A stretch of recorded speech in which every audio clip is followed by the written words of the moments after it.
Debo confesar que yo no creía en el burnout. Sí, algo así como si te estuviese hablando de un fantasma, pero es que eso era lo que yo sentía. Cuando a mí me hablaban de burnout, yo pensaba, pero ¿de qué me estás hablando? Yo soy venezolana. Tengo el sabor latino en la piel. Vivo sonriendo. ¿Qué me puede pasar a mí por la cabeza un burnout? Y por supuesto, era también de las que juzgaba a los que se iban de baja médica por burnout, porque simplemente pues no querían trabajar. Ay, mi niña. Ay, mi niña. Ahora me río porque entiendo que si hubiese escuchado a mi médico un año atrás de ese punto de quiebre, no hubiese tenido ese punto de quiebre. Y por eso, a partir de tener ese declic, de comprender la importancia de la prevención, decidí comprometerme con eso. Decidí comenzar a formarme para acompañar a otros a que no vivieran lo que yo viví.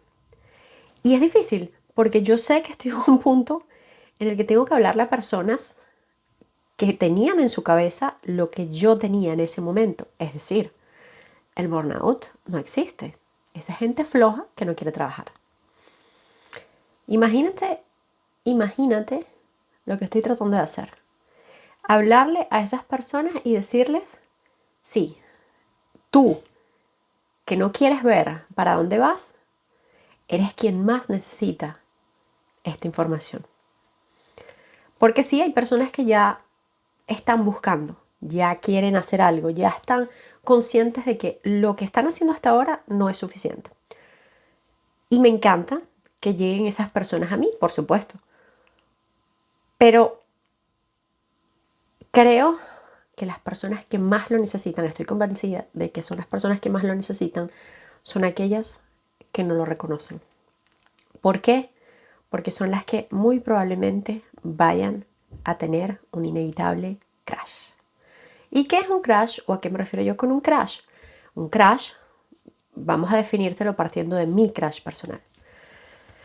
Creo que ya hice un video en el que hablaba un poco de esto, pero hoy quería como poner un poco de contexto a por qué ahora hago lo que hago y por qué me dedico a lo que me dedico. Porque muchos de los que me han visto desde hace mucho tiempo, pues se quedaron con la imagen de yo, fitness, ejercicio y ya está. Yoga, etcétera, y ya está.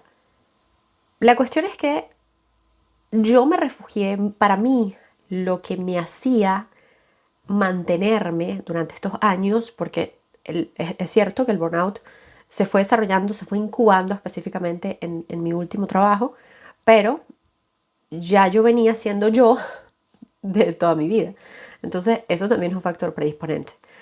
El hecho de acompañar a otras personas, el hecho de tener ese contacto y ese rol de acompañar a otros a lograr sus resultados, de tener ese feedback positivo también en la práctica de yoga con mis alumnas, eso y mi propia práctica personal, porque evidentemente el ejercicio es súper importante. Eso me hizo, como me sirvió de válvula de escape. Y durante mucho tiempo funcionó, hasta que ya no pudo funcionar más, hasta que ya no fue suficiente. Y es ahí donde llegó el crash. Y ese crash para mí se vio de esta manera. Yo me encontraba afuera de la oficina municipal, aquí en Mucron, la ciudad donde vivo en Bélgica. Me encontraba fuera de la oficina municipal con mi pasaporte en la mano porque pues ahí hay una historia profunda a analizar. Ese pasaporte, tener ese pasaporte europeo en mano significaba algo muy importante en mi trabajo, en el rol que ejercía en ese momento. Y estar en ese punto, para mí, creo que eso fue lo que me hizo darme cuenta de hasta dónde estaba involucrada en ese otro trabajo, de forma inconsciente. Yo estoy analizándolo en retrospectiva. Y me encontré allí sin saber a dónde iba. Sin saber a dónde iba. Comencé a caminar como un poco de forma automática, ¿no? No estaba como, no me habían invadido emociones, nada, no, estaba como perdida, como, no lo sé explicar, porque realmente fue un periodo que no recuerdo muy bien. hasta un punto donde me encontré en una calle que no conocía muy bien porque no suelo andar caminando en el centro de la ciudad. Y me encontré en un punto en el que crucé a varias personas y sentía que las personas me miraban, pero capaz tenía una cara de perdida o capaz está en mi cabeza. Hasta que llegó un punto en que me puse a llorar. Me puse a llorar, me senté, había un banquito, como una silla de estas que se consiguen a veces en la calle, y me puse a llorar. Cuando me puse a llorar, fue como que caí en cuenta que tenía las llaves del carro en la mano y pensé, bueno, me imagino que iba para mi carro, ¿no? Y ahí como que, ok, ya no sé muy bien dónde estoy, estaba un poco perdida porque no conocía muy bien la calle donde estaba. Entré a una tienda, pero realmente como para ir tocando tierra, como para ir conectándome con el ahora, con el momento. Y en ese momento, bueno, tomé el carro, llegué a mi casa y en lo que llegué a mi casa lo primero que hice fue enviarle un mensaje a mi médico que ojalá lo tenga guardado y si lo tengo guardado se los pondré aquí porque yo soy el tipo de persona que borra todas las conversaciones. Y le dije algo así como, ya está, ya colapsé. ¿Por qué? Y él entendió automáticamente porque me dijo que fuera a verlo inmediatamente. Porque ya era algo que se venía incubando, que venía dándose, que él desde un año atrás, es que casi exactamente un año atrás, me lo estaba diciendo. ¿Y por qué lo digo de esta manera? Porque ahora viéndolo en retrospectiva, un año atrás yo había cambiado de trabajo, porque no estaba bien donde estaba. Te sentía muchísima presión y yo estaba dando demasiado de mí. ¿Y qué me dije yo? Bueno, voy a cambiar de trabajo y esto va a ser un clean start. Vas a comenzar desde cero y listo. Este trabajo que conseguí era un trabajo que me daba mucha emoción porque en mi rol de expat, comenzando una vida desde cero, porque profesionalmente no estaba haciendo lo mismo que en Venezuela. Yo soy odontólogo en Venezuela, odontólogo con un máster en educación.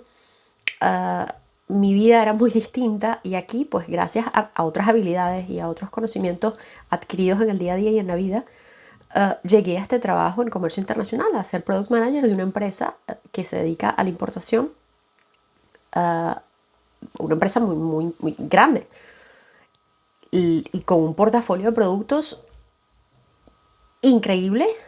Te voy a poner un ejemplo de las cosas de las que yo me ocupaba que no tenían absolutamente nada que ver conmigo.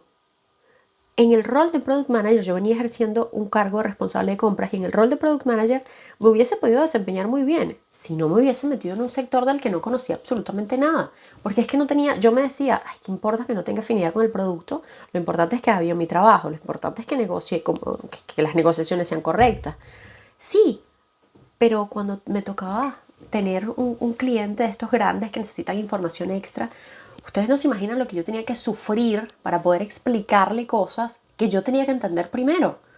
Entonces, yo misma me puse en una posición peor porque mis ambiciones, mi carácter ambicioso era tan grande que me llevó a ponerme en esa posición. Y pues eso, sumado a que estaba en una organización en la que tenía más responsabilidades de las que podía manejar. No había una definición clara, había una definición en papel de mi rol, pero mi abanico de responsabilidades era mucho más amplio y al mismo tiempo mucho más limitado. ¿Por qué? Porque aunque tenía montones de cosas que hacer, había el CEO de la empresa, tenía sus manos metidas en absolutamente todo. Absolutamente todo. En francés esto se define como 5T. Hay 5 elementos que son fundamentales que definen el riesgo psicosocial en una organización a los que hay que ponerle el ojo. Hay ese aspecto laboral que hay que tomar en cuenta. También hay condiciones particulares de la persona que te ponen en predisposición a llegar a esa posición, pero que esas características en otros contextos pueden ser tus puntos fuertes. Entonces es como que una receta para el desastre. Esa receta perfecta yo la viví y no lo vi venir. no lo vi venir, todo el mundo lo veía venir, pero yo no lo vi venir. Otro detallito es que te quería comentar aquí, porque esto es simplemente una conversación random, quería compartirte un poco cómo llegué a apasionarme por esto. Y es algo que fue determinante, y fue el hecho de, me fui de vacaciones con mi esposo un fin de semana. Yo no quería, porque estaba en un momento muy tenso, estaba preparando un viaje muy importante a China, era mi primer viaje a China, y estaba preparando todo eso. Entonces tenía muchas responsabilidades y muchas cosas. Pero mi esposo me dijo, vámonos un fin de semana, y pues acepté porque sentí que lo necesitaba. Cuando nos fuimos ese fin de semana, y ojalá pueda conseguir alguna foto, te la voy a poner aquí, es que no lo pude disfrutar. No pude disfrutarlo. Estaba desconectada. No pude disfrutarlo con mi pareja, no pude disfrutar del tiempo de estar sola. En los momentos en que me quedaba sola estaba ida totalmente. Y cuando regresé después de ese fin de semana al trabajo, porque normalmente yo siempre tenía la computadora de la oficina en mi casa y trabajaba los domingos, evidentemente no pagado, tenía un muy buen salario, pero no tenía por qué estar trabajando los domingos. Trabajaba los domingos y evidentemente ese fin de semana no trabajé el domingo porque estaba de vacaciones, y eso era un pacto con mi esposo, no puedes llevarte la computadora. Cuando llegué el primer día de trabajo, que me senté frente al ordenador, tenía más de 100 mails. Y te puedo decir que el 80% eran del CEO de la empresa. Y tú vas a decir, no puede ser. Y yo te voy a decir, no fue el peor día. No fue para nada el peor día.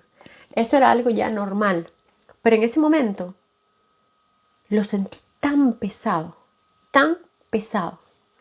Porque me apasionaba el trabajo. Honestamente sí me apasionaba el trabajo. Yo quería aprender más y quería aprender de todo eso que no conocía. Pero ¿cómo aprender cuando tratas de avanzar en tu trabajo y tienes 100 mails que responder? ¿Cómo avanzas en lo que tienes que hacer? Si es como que trataras de caminar con un lastre, con un peso amarrado a los tobillos. Pero un peso. Y pues creo que ese fue el primer momento. Ya esto me ha pasado en otros momentos, pero me paré, me fui al baño, estaba temblando, el corazón se me iba a salir por la boca. Me calmé, volví al trabajo, a mi puesto, y estaba frente a la computadora y sentía que estaba pero no estaba, que como que estaba tratando de hacer cosas pero como que mi mente no estaba ahí. Era como que todo estaba pasando rápido y mi mente estaba en cámara lenta. Estos dos eventos que te he compartido hoy fueron para mí los que más recuerdo, pero no fueron los únicos. Antes de llegar a ese punto, pasaron muchas cositas. Cositas que pude haber visto y pude haber atendido. Sobre todo, dejar a un lado el ego de decir, sí, necesito ayuda. De decir, no soy menos eficiente, no soy menos profesional por necesitar ayuda, por no poder con esto, porque no es humano. Ahora lo entiendo. Después de mucho tiempo de haber pataleado y de renegado y de haberme rechazado a mí misma por haber caído en esto, hoy me veo con compasión. Y sobre todo quiero que tú te veas con compasión. Porque si estás viendo esto y llegaste hasta aquí, probablemente es porque esto hizo clic contigo. Y si esto hizo clic contigo, es porque o ya pasaste por esto o sientes que podrías estar en riesgo de, o tienes a alguien cercano que podría estar en riesgo de. Si tienes a alguien cercano, envíale el video. Creo que a veces ver que otra persona pensó como tú, que no iba a pasar por eso, que eso no existía, creo que puede ser útil. Si eres tú, escríbeme, sin compromiso. y simplemente cuéntame qué es lo que estás viviendo. No te digo, si quieres hacerlo en los comentarios, hazlo en los comentarios, pero si quieres, escríbeme. Creo que en alguna parte del perfil encuentras mi mail, si no encuentras mi cuenta de Instagram y siempre respondo. Quizás a veces me toma un poquito más de tiempo, pero siempre respondo. Me encantará poder aportarte en lo que pueda. Sí, esto es mi trabajo ahora, pero eso no quita que tenga toda la disposición del mundo de responderte un mensaje si sientes que quieres, no sé, clarificar, que no estás segura o seguro de estar ahí, pero quieres como la visión externa de alguien que ya ha pasado por ahí y de alguien que se está formando, se sigue formando, se ha formado para acompañar a otros a no llegar a ese punto. Esto es un video así como unexpected video porque no pensaba grabarlo, pero a veces hay que dejarse llevar por el corazón y creo que el corazón no se equivoca. Yo soy Clemencia Montero y acompaño a personas y organizaciones en la prevención de burnout y riesgo psicosocial para que con suerte eviten unos cuantos crash. Nos vemos en la próxima.